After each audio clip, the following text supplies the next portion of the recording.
Assalamualaikum warahmatullahi wabarakatuh. Halo teman-teman, bagaimana nih kabarnya? Semoga sehat selalu ya. Kembali lagi bersama saya, Fatmiarsih Winarni, untuk belajar IPA kelas 7 semester 2. Pada video kali ini kita akan mempelajari tentang pencemaran lingkungan. Tujuan pembelajaran kali ini yaitu peserta didik dapat menganalisa penyebab dan dampak pencemaran lingkungan serta memiliki ide atau gagasan menanggulangi pencemaran air yang ditulis dalam bentuk poster. Nah, di sini terdapat dua gambar. Teman-teman disuruh mengamati apa perbedaan dari gambar tersebut. Pencemaran lingkungan merupakan segala sesuatu baik berupa bahan-bahan fisika maupun kimia yang dapat mengganggu keseimbangan ekosistem. Menurut UU RI nomor 23 tahun 97, pencemaran lingkungan adalah masuknya atau dimasukkannya makhluk hidup, zat, energi, dan atau komponen lain ke dalam lingkungan hidup oleh kegiatan manusia sehingga kualitasnya turun sampai ke tingkat tertentu yang menyebabkan lingkungan hidup tidak dapat berfungsi sesuai dengan peruntukannya. Sedangkan polutan merupakan zat yang dapat mencemari lingkungan dan dapat mengganggu kelangsungan hidup makhluk hidup.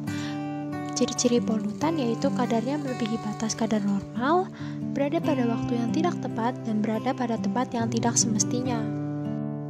Nah, tadi teman-teman di awal sudah mencermati gambar pencemaran air.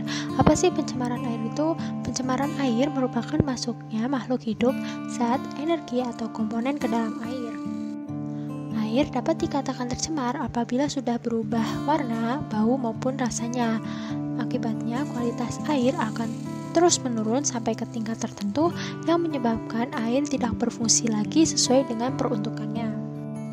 Faktor penyebab pencemaran air yang pertama berasal dari limbah industri. Limbah industri dapat berasal dari limbah organik yang bau maupun limbah anorganik. Yang kedua dari limbah rumah tangga yang merupakan berasal dari hasil samping kegiatan perumahan seperti limbah pasar, perkantoran, rumah makan, dan puing-puing bangunan. Yang ketiga dapat berasal dari limbah pertanian. Penggunaan fertilizer sebagai pestisida yang kadang-kadang bisa dilakukan secara berlebihan sering menimbulkan dampak negatif pada keseimbangan ekosistem. Pupuk yang tidak terserap ke tumbuhan akan terbuang menuju perairan yang mengakibatkan terjadinya blooming algae atau tumbuh suburnya ganggang di atas permukaan air yang nantinya dapat menghalangi sinar matahari masuk ke dalam air dan merusak ekosistem air. Dampak pencemaran air yang pertama, penurunan kualitas lingkungan. Air yang tercemar akan menghalangi sinar matahari masuk ke dalam air sehingga tumbuhan di dalam air akan kesulitan untuk berfotosintesis dan kadar oksigen menurun. Lalu pencemaran air dapat menyebabkan gangguan kesehatan.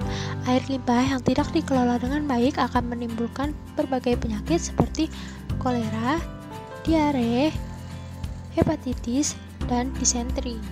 Selanjutnya, pemekatan hayati. Bahan beracun yang mencemari perairan mengakibatkan terkontaminasinya racun dalam tubuh organisme.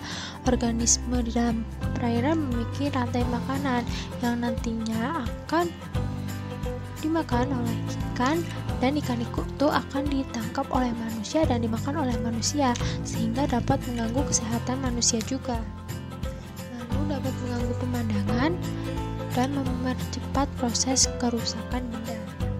Selanjutnya, cara penanggulangi pencemaran air yang pertama ada IPAL atau instalasi pengolahan air limbah. Lalu ada pembuatan pola sterilisasi, pengolahan eksternal, dan 4R atau recycle, reuse, reduce, and repair. Recycle atau daur ulang, sampah yang dapat terurai dan dapat diolah menjadi hal yang bermanfaat. Lalu reuse, penggunaan ulang untuk sampah yang tidak dapat terurai dan dapat digunakan ulang. Yang ketiga, reduce atau pengurangan, melakukan pengurangan bahan atau penghematan, dan repair, pemeliharaan, menjaga lingkungan dengan tidak membuang sampah sembarangan, terutama di daerah perairan.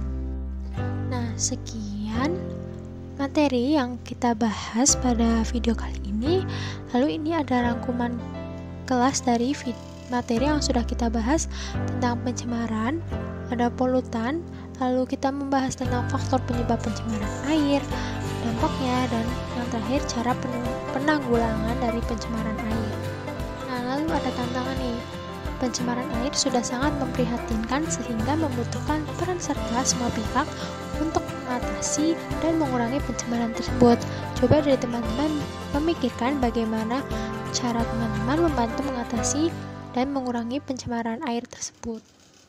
Nah, buat teman-teman yang masih bingung bagaimana cara menyelesaikan tantangan tersebut, ini ada langkah-langkahnya nih. Semoga teman-teman terbantu ya dengan langkah-langkah untuk menyelesaikan tantangan tersebut. Tidak terasa materi pencemaran lingkungan sudah selesai. Terima kasih teman-teman yang sudah mau melihat video ini, dan semangat belajar untuk teman-teman. Jangan lupa tinggikan derajatmu dengan ilmu. Assalamualaikum warahmatullahi wabarakatuh. Assalamualaikum warahmatullahi wabarakatuh. Halo teman-teman.